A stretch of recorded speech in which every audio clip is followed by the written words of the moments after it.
guys नमस्ते है यो भिडियो हेर्नु त गजबको छ क्या ल बिमार भएको मान्छेलाई ल जा पछाडिबाट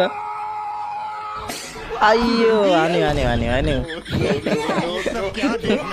कौडी भनेको यस्तो हुनुपर्छ कि गाइज होइन ल है फेरि ल जा सुरुवाले तानिदिइरहे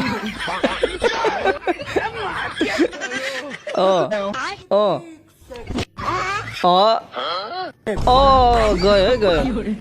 गाइज सब्सक्राइब गरिदिनु होला च्यानललाई है यस्तै फनी फनी भिडियो हेर्नको लागि चाहिँ लाइक कमेन्ट पनि गरिदिनु होला ल अन्धो है अब अन्धो अब हाने अन्धलाई हानेको खुदै गइरहेछ के दामी कमेडी छ गाइस दामी कमेडी